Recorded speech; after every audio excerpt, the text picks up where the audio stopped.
Hello friends, मैं आरती यादव आपके अपने YouTube channel biology with Aarti Yadav में आप सभी लोगों का हार्दिक अभिनंदन करती हूँ और इसी के साथ साथ आप सभी को हमारा नमस्कार।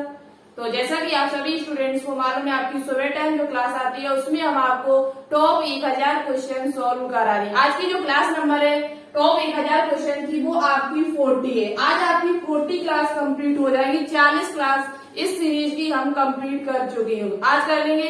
तो अभी तक आपने पिछली सभी क्लासें नहीं देखी तो एक बार उनको जरूर देखिएगा। बहुत ही इम्पोर्टेंट क्वेश्चंस हमने वहां पर आपको सॉल्व कराए हैं जो आपके एग्जाम में आपको जरूर ही हेल्प करेंगे, चाहे आप किसी भी एग्जाम की तैयारी मेडिकल लाइन में कर रहे हो 2021 के लिए। सभी के लिए इम्पोर्टेंट क्वेश्चन है, तो एक बार उन क्वेश्चन को आप लोग जरूर देखें। और अभी भी आपके पास टाइम है, पढ़ना स्टार्ट कर दीजिए अच्छी तरीके से। और शाम की हमने बायोलॉजी की जो क्लास डाली थी एनीलिडा फाइलम एनीलिडा, अभी तक आपने न देखा वो टॉपिक तो उसे एक बार जरूर देखें। बहुत ही इम्पोर्टेंट टॉपिक है आपके एग्जाम्स के लिए। तो आज हम आपके लिए उसी से कुछ रिलेटेड जो important MCQ, most important MCQ जो आपके एग्जाम में आपसे पूछे जा सकते हैं, वो एमसीक्यू आज हम आपको इस क्लास में लेकर आई हूँ। ठीक है, तो आज की क्लास आप लोग कंप्लीट जरूर देखिएगा, बहुत ही इम्पोर्टेंट क्लास है। साथ ही साथ अभी तक आपने इस चैनल को सब्सक्राइब न किया हो या आप अभी अभी हमारे चैनल से न्यू जुड़ रहे हो तो प्लीज इस चैनल को एक बार सब्सक्राइब जरूर कर ले। सब्सक्राइब करने के साथ साथ वीडियो को एक बार शेयर करना, शेयर करने के साथ साथ वीडियो को लाइक भी जरूर कर देना। आपके लाइक से ही हमें मोटिवेशन और एनर्जी मिलती है जो हम इस गर्मी में वीडियो आपके लिए बनाए। जब आप ज्यादा से ज्यादा लाइक करते हो वीडियो को तो मुझे बहुत अच्छा लगता है, एनर्जी भी उससे मिलती है। चलो बच्चे लाइक तो करते, शेयर तो करते, तो हम इतनी गर्मी में भी आपके लिए वीडियो बनाती हूँ। ठीक है, तो चलिए आज का टॉपिक स्टार्ट करते, क्वेश्चन को स्टार्ट करते, टाइम में वेस्ट करते हुए ज्यादा। देखो क्वेश्चन नंबर जो आज का है वो 690 है। 690 क्वेश्चन ये हमने आपको होमवर्क में दिया हुआ था। क्वेश्चन नंबर जो 690 है वो हमने आपको होमवर्क में दिया था और जिन स्टूडेंट ने इसका राइट आंसर दिया उनके सभी के नाम आपको इस स्क्रीन पर दिख जाएंगे। उन सभी के नाम आपको यहाँ पर दिख जाएंगे, आप देख लीजिएगा अच्छी तरीके से किन किन स्टूडेंट ने उसका राइट आंसर दिया हुआ है। और आप सभी लोग कैसे स्टूडेंट्स हो हमारे, पता नहीं, समझ में नहीं आ रहा, वीडियो को शेयर करते हो या नहीं करते हो। आपने 1000 सब्सक्राइब नहीं 2 दिन में करा पाए, 1000 सब्सक्राइब नहीं करा पाए, पता नहीं कैसे स्टूडेंट्स हो हमारे। चलिए कोई बात नहीं है, आप अच्छे से पढ़ते रहिए। हमारी यही इच्छा है कि आप जितने भी स्टूडेंट्स हमारे चैनल से जुड़े हुए हैं जो मेडिकल लाइन की तैयारी कर रहे हैं एग्जाम की, उन सभी का सिलेक्शन 2021 में जरूर हो। हमारी तो यही शुभकामनाएं आपकी। ठीक है, तो प्लीज इस वीडियो को ज्यादा से ज्यादा शेयर करते हैं। ज्यादा नहीं, ओनली 50 सब्सक्राइब ही कम है, 50 ही कम है 1000 में, तो थोड़ा थोड़ा शेयर करोगे तब भी ये 1000 हो जाएंगे शाम तक। ये रो तो शाम तक आज 1000 हो सकते हैं, आप लोग थोड़ा थोड़ा भी शेयर कर दो। तो चलिए बात करते क्वेश्चन पर। तो देखो क्वेश्चन नंबर है 690। इस क्वेश्चन का आंसर आपने दिया है, बहुत सारे स्टूडेंट ने आंसर भी दिया, मैंने देखा और सही आंसर दिया था। श्वेत कीट रोग किससे संबंधित है? श्वेत कीट रोग है वो किससे संबंधित है? एल्बुओ कैंडिडस, पक्सिनिया, ओस्ट्रेगो या फाइटोफिथोरा। तो देखो श्वेत कीट रोग जो होता है ये आपका किसमें होता है, सबसे पहली बात ये कर लेते। तो श्वेत कीट जो रोग होता है ये सरसों में होता है। सरसों का जो पादप है आपने देखा होगा, इसमें ये रोग पाया जाता है। कौन सा? श्वेत कीट रोग। श्वेत कीट रोग जो होता है वो किसमें पाया जाता है? सरसों में पाया जाता है। और किसके कारण होता है? तो ये आपका एल्बुओ कैंडिडा के कारण होता है। एल्बुओ कैंडिडा के कारण श्वेत कीट रोग होता है। तो ऑप्शन नंबर जो ए होगा वो इस क्वेश्चन का राइट आंसर होगा। और जिन स्टूडेंट राइट आंसर दिया उनके नाम आपको दिए। और सरसों जो होता है वो किस कुल से संबंधित है? तो ये क्रूसीफेरी से संबंधित है, क्रूसीफेरी कुल से संबंधित आपकी है। सरसों का वैज्ञानिक नाम क्या होता है? तो ब्रैसिका कंपोस्ट्रिस, ब्रैसिका कंपोस्ट्रिस होता है। और भी होते हैं, लाल सरसों का अलग होता है, काली का अलग होता है, पीली का अलग होता है, तीनों के अलग अलग होते हैं। ठीक है, तो आप लोग कमेंट बॉक्स में कमेंट करके मुझे बताइएगा लाल सरसों का कौन सा होता है, पीली का कौन सा होता है और काली सरसों जो होती है आपने देखी होगी उसका वैज्ञानिक नाम क्या होता है। तीनों के ही अलग अलग होते हैं। एक बार कोशिश करना, ना बता पाओ तो हम किसी क्लास में आपको बता देंगे। ठीक है, चलिए तो इसका राइट आंसर होगा ऑप्शन नंबर ए। बात करते क्वेश्चन नंबर 691। अब आपको क्वेश्चन जो देखेंगे वो एनीलिडा से मिलेंगे और एनीलिडा की क्लास अभी तक आपने न देखी हो तो एक बार उसे जरूर देखें। बहुत ही इंपोर्टेंट क्लास है, शाम की क्लास, ठीक है। निम्न में से कौन सा जोंक यानी लीच का जंतु वैज्ञानिक नाम है? निम्न में से कौन सा जोंक लीच का जंतु वैज्ञानिक नाम है? जो जोंक होती है इसे लीच कहा जाता है, जो संघ एनीलिडा का सदस्य है। किसका? संघ एनीलिडा का सदस्य है। तो इसमें इसका वैज्ञानिक नाम आपसे पूछा गया है। क्या पूछा गया? जंतु वैज्ञानिक नाम यानी साइंटिफिक नेम आपसे पूछा गया है। कोलम्बा लिविया होता है, ऑर्किडोलेगस क्यूनिकुलस होता है, एस्टेरियास रूबेंस होता है, या हिरुडेनेरिया होता है।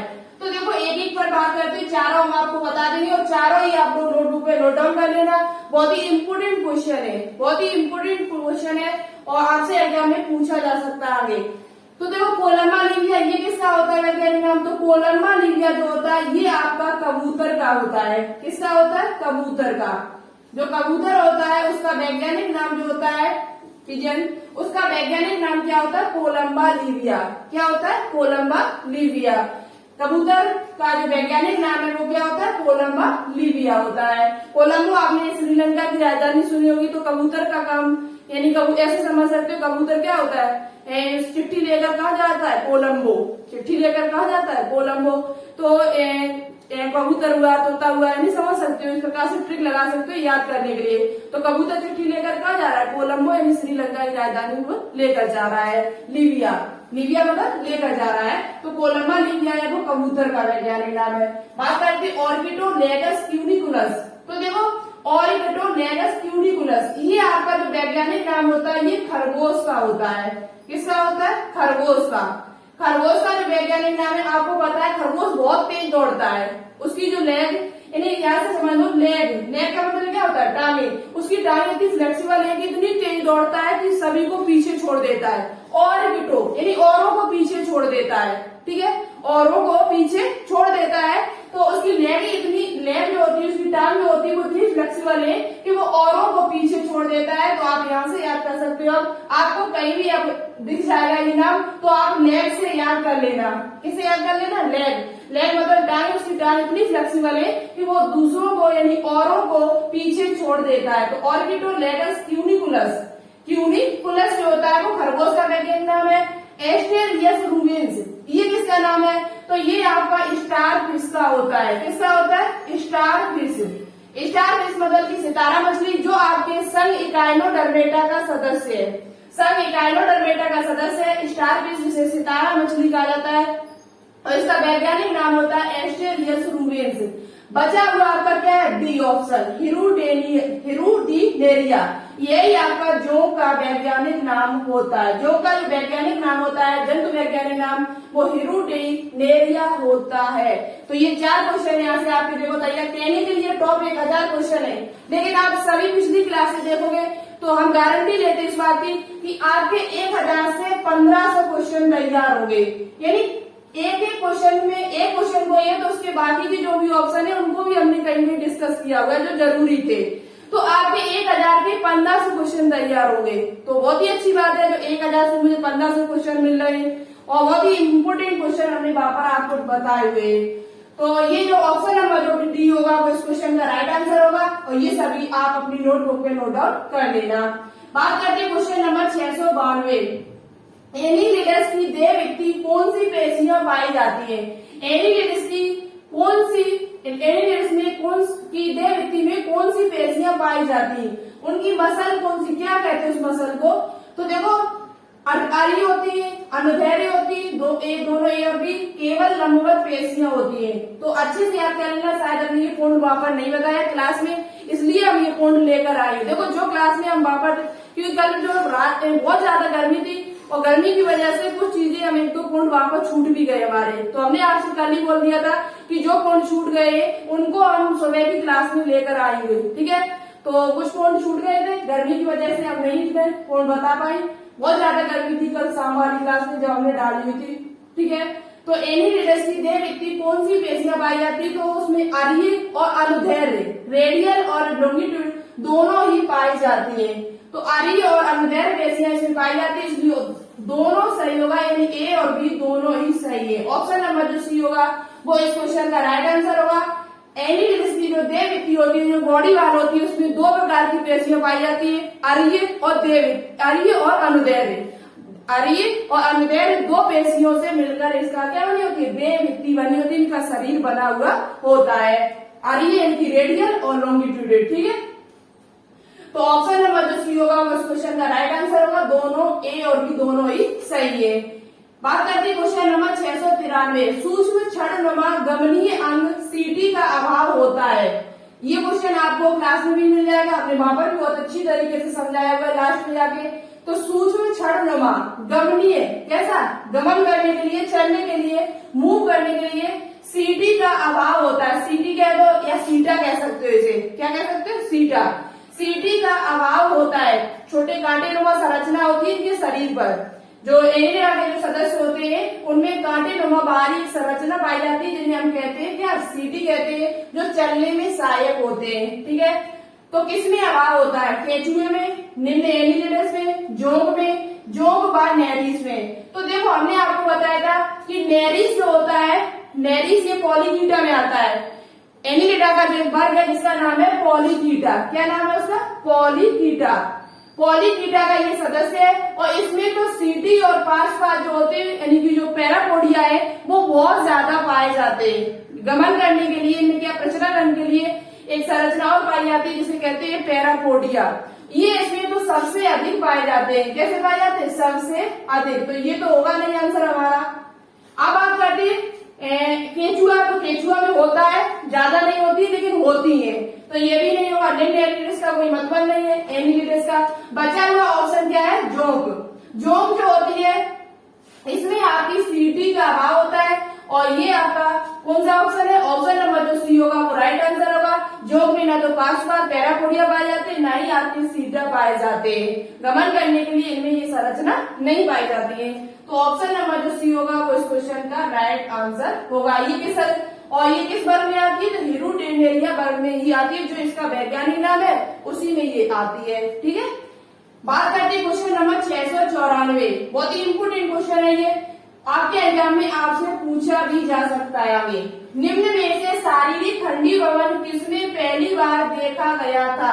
अब जिन्होंने क्लास देखी होगी उनके दिमाग में इसका आंसर पहले से ही आ चुका होगा, पहले से ही उनको पता चल गया होगा कि इसका राइट आंसर क्या होगा। जिन्होंने शाम वाली क्लास देखी होगी और उस क्लास को आप लोग बिल्कुल भी मिस मत कीजिए, क्योंकि सीपी नेट 2018 में एनिलिडा और आर्थ्रोपोडा से 2-3 क्वेश्चन यहीं से पूछे गए थे।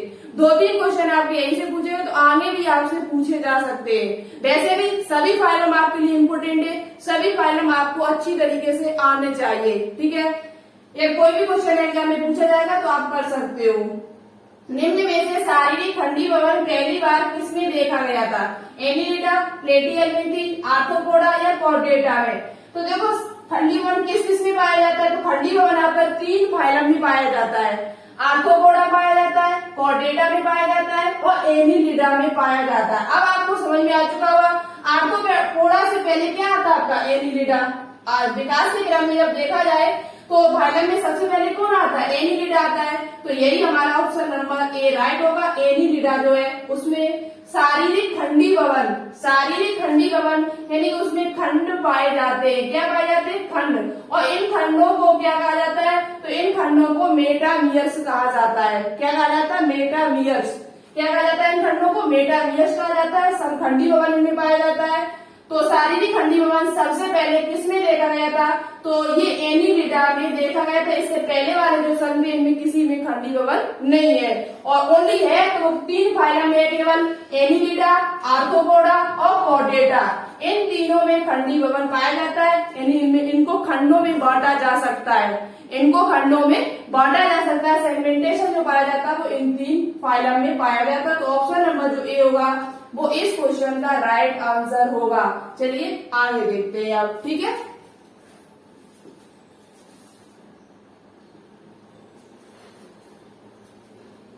तो देखिए क्वेश्चन नंबर 690, क्वेश्चन नंबर 690 हमारा, सॉरी 695, बहुत ही इम्पोर्टेंट क्वेश्चन है, आगे देखिएगा।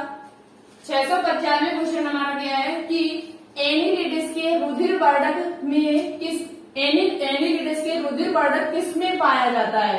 एनीलिडा जो होते हैं उसमें जो रुधिर वर्धक होता है, जो ब्लड पिगमेंट होता है, वो आपका किस में पाया जाता है। एक बात याद रखना, जो एनीलिडा के जो सदस्य है उनमें जो रुधिर होता है वो लाल होता है। कैसा रुधिर होता है? लाल रुधिर पाया जाता है, हीमोग्लोबिन की उपस्थिति होती है, तो वो आपका रुधिर वर्धक, यानी रुधिर वर्धक कह सकते हो आप हीमोग्लोबिन। क्या कह सकते हो? हीमोग्लोबिन जो आपका है वो कहाँ पाया जाता है? रुधिर में पाया जाता है कि प्लाज्मा में पाया जाता है कि रुधिर कोशिकाओं में, कि ये सभी। क्वेश्चन ऐसे ही पूछा जाता है कि एनीलिडा का जो रुधिर वर्धक है वो किसमें घुला होता है? किसमें घुला होता है? तो वो आपका प्लाज्मा में घुला होता है। किसमें घुला होता है? प्लाज्मा में। ऑप्शन नंबर जो बी होगा वो इस क्वेश्चन का राइट आंसर होगा। और एक बात और है कि आज हमारे 700 क्वेश्चन कंप्लीट हो जाएंगे। आज की क्लास में हमारे 700 क्वेश्चन कंप्लीट हो जाएंगे। अब ओनली आपके 300 क्वेश्चन और बचे हुए हैं। 300 क्वेश्चन और बचे हुए। आगे के जो क्वेश्चन होंगे बहुत ही इंपोर्टेंट क्वेश्चन लाने की हम कोशिश करूंगी, जो आपके एग्जाम्स के लिए बहुत ज्यादा इंपोर्टेंट होंगे। खासकर इंपोर्टेंट क्वेश्चन, बहुत ज्यादा इंपोर्टेंट क्वेश्चन ये 300 होंगे। तो लगातार इस सीरीज में हमारे साथ बने रहना, ठीक है। एनीलिडस के रुधिर वर्धक में रुधिर वर्धक किस में पाया जाता है? तो एनीलिडस का जो रुधिर वर्धक होता है, देखो लाइट चली गई, सो सॉरी, हम थोड़ा लाइट को बढ़ाते हैं इसमें, ओके।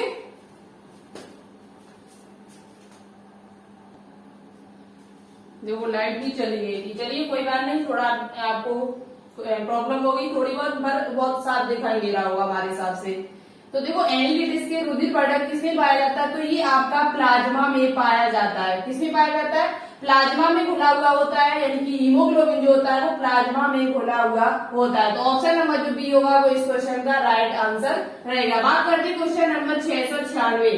संघ एनीलिडा का लार्वा क्या कहलाता है? वेरी वेरी इंपोर्टेंट क्वेश्चन है, इस पे स्टार लगा लेना आप लोग। ये क्वेश्चन बहुत ही इंपोर्टेंट क्वेश्चन है।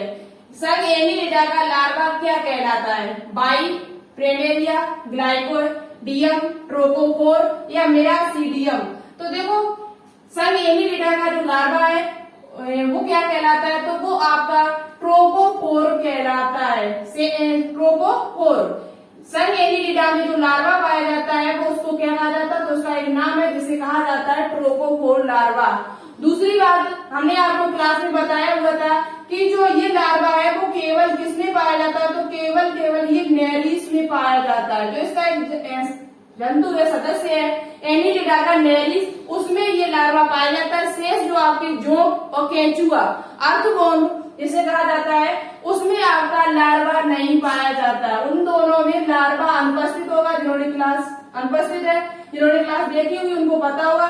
जोंक और केंचुआ, जोंक यानी लीच और केंचुआ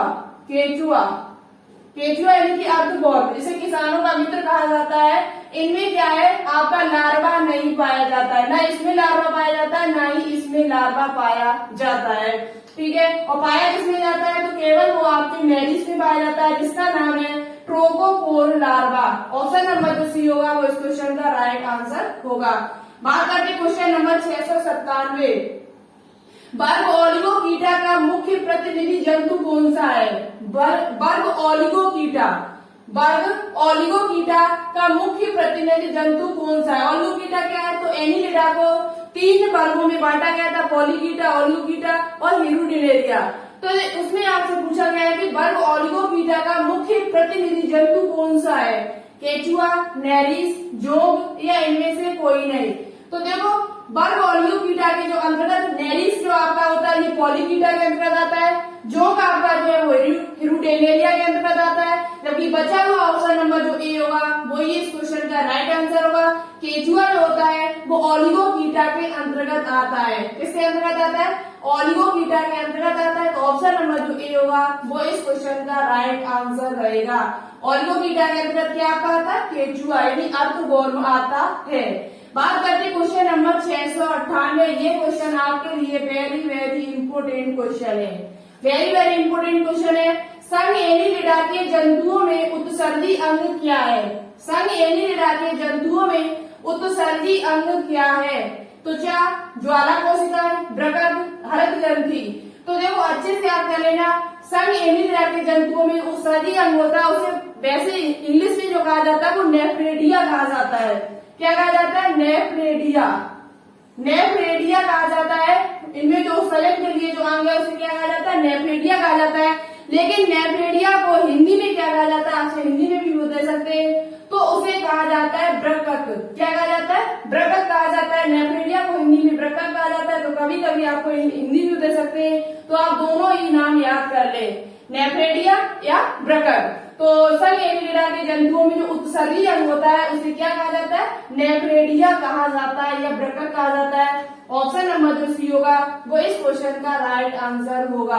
बात करते हैं क्वेश्चन नंबर 699।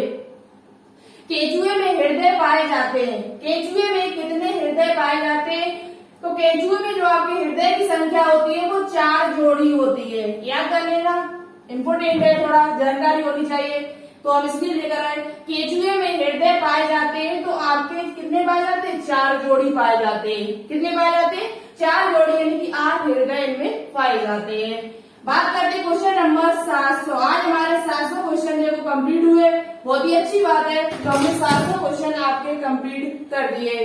एनिलिडा अग्रगामी है निमोटेडा से, क्योंकि ये रखते हैं। एनिलिडा अग्रगामी है निमेटोडा। अब सबसे पहले आपको बताना चाहिए निमोटेडा क्या होता है, निमेटोडा। तो जो आपका पीछे वाला जो फाइलम निकला करा चुकी हम, जिसका नाम है एस्के हेलमिंथीज। एस्के हेलमिंथीज का एक समूह है, वर्ग है, जिसे कहा जाता है निमेटोडा। बहुत ही बड़ा समूह है ये एस्के हेलमिंथीज का। वैसे तो एस्के हेलमिंथीज को आपकी जो पुरानी किताब है उसमें एस्के हेलमिंथीज या निमेटोडा लिखा मिला होगा आपको, लेकिन इसका ये निमेटोडा है, वो समूह है बहुत बड़ा, इसलिए इसे निमेटोडा के नाम से भी जाना जाता है।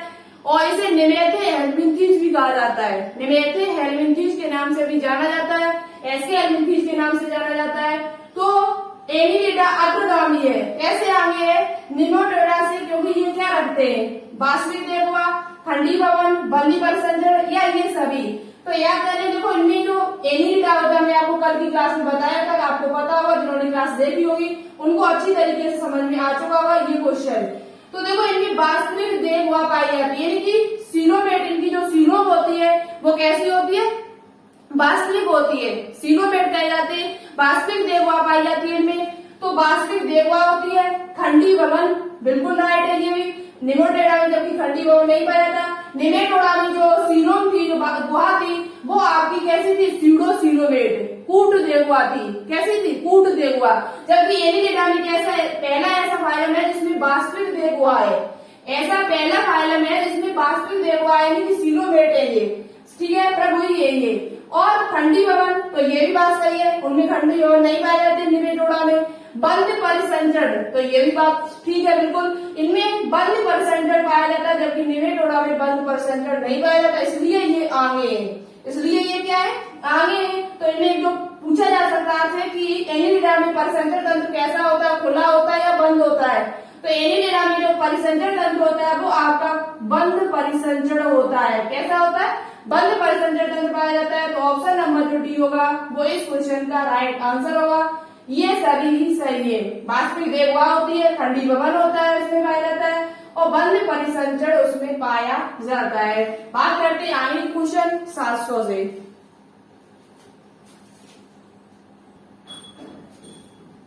तो देखिएगा, बात करते हैं क्वेश्चन नंबर 701। 701 क्वेश्चन हमारा है कि जौ की लार में उपस्थित कौन सा पदार्थ रुधिर चूसते समय उसके शरीर में रुधिर को जमने से रोकता है। रुधिर जौ की लार में एक उपस्थित पदार्थ पाया जाता है जो क्या होता है, जो चूसते समय उसके शरीर में रुधिर को जमने से रोकता है। उसके शरीर में रुधिर को जमने से रोकता है। ऐसा कौन सा पदार्थ है, हिरुडिन, हीमोग्लोबिन, हेपेरिन या हीम। तो देखो आपको पहले से पता है, हेपेरिन जो होता है वो मनुष्य में पाया जाता है, मनुष्य की रुधिर वाहिनियों में पाया जाता है, जो अंदर रुधिर को जमने नहीं देता है, रुधिर को अंदर जमने से रोकता है। तो ये किसमें पाया जाता है, मनुष्य में पाया जाता है। तो ये तो हो नहीं सकता, हीम का कोई मतलब नहीं, हीमोग्लोबिन होगा नहीं। यहाँ बात करते हैं ऑप्शन नंबर ए पर, हिरुडिन। हिरुडिन नाम का एक पदार्थ पाया जाता है इसके अंदर, किसके अंदर, जोंक के अंदर। लीच जो होती है उसके अंदर एक पदार्थ पाया जाता है जो उसके अंदर, जब ये किसी जैसे मनुष्य किसी रक्त को चूस रही है तो ये उस रक्त को जमने नहीं देती है, उस रक्त को जमने से रोकती है। रोकता है कौन सा पदार्थ, हिरुडिन। और वो किसमें पाया जाता है? जोंक के अंदर पाया जाता है। किसके अंदर पाया जाता है? जोंक के अंदर पाया जाता है। कौन सा पदार्थ? हीरुटिन नाम का पदार्थ पाया जाता है, जिससे रुधिर उसका जमता नहीं है। तो ऑप्शन नंबर जो ए होगा वो इस क्वेश्चन का राइट आंसर होगा। इंपोर्टेंट क्वेश्चन है। बात करते हैं क्वेश्चन नंबर 702। एनीलिटिस में शक्ति गुहा की उत्पत्ति होती है। सीलोमेट की उत्पत्ति किससे होती है? तो देखो, हमने आपको बताया था सीलोमेट की उत्पत्ति कब होगी? जब उसमें मीजोडर्म होगा। जब उसमें मीजोडर्म का स्तर होगा तभी शक्त गुहा कहलाई जाएगी, तभी वो सीलोमेट कहा जाएगा। ये सीलोमेट कौन से? जिनमें शक्त गुहा पाई नहीं, जिसमें मीजोडर्म बिल्कुल भी उपस्थित ना हो, जिसमें मीजोडर्म जो मध्य जनन स्तर होता है वो बिल्कुल भी पाया ना जाए, तो उसे क्या कहेंगे? उसकी गुहा को कहा जाता है ए सीलोमेट। क्या कहा जाता है? ए सीलोमेट यानी कि अगुही। और दूसरे जो होते हैं हमारे सीडो सीलोमेट, जिनमें मीजोडर्म है तो लेकिन वो बहुत ही कम मात्रा में है। मीजोडर्म की स्तर है तो लेकिन बहुत ही कम मात्रा में है, तो उसे कहा गया है क्या?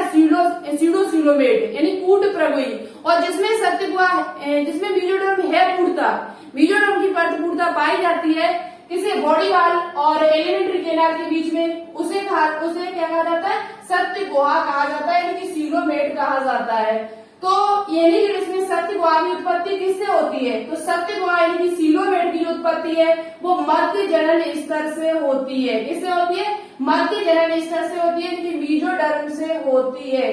मीजोडर्म के आधार पर ही तो सीलोमेट कहा गया। मीजोडर्म की उपस्थिति थी इसमें, तभी इसे क्या कहा गया? शक्त गुहा कहा गया, यानी कि सीलोमेट कहा गया है। तो किससे हुई है? मध्य जनन स्तर से। ठीक है। क्वेश्चन नंबर जो 703 है, इसका आंसर आपको कमेंट बॉक्स में कमेंट करके बताना होगा। आज हमने 703 क्वेश्चन कंप्लीट किया। निम्न में से एसिटिबुलेरिया एक है। निम्न में से एसिटिबुलेरिया एक है। एक कोष की लाल शैवाल, बहुकोष की हरी शैवाल, एक कोष की हरी शैवाल या बहुकोष की लाल शैवाल। इनमें से कौन सा आंसर राइट होगा? जो स्टूडेंट्स इसका राइट आंसर देंगे उनका नाम हम नेक्स्ट वीडियो में जरूर लेकर आएंगे। तो आज के क्वेश्चंस आपको कैसे लगे कमेंट बॉक्स में कमेंट करके मुझे जरूर बताइए। कोई प्रॉब्लम हो क्वेश्चन किसी प्रकार की तो आप वो भी लिख सकते हो।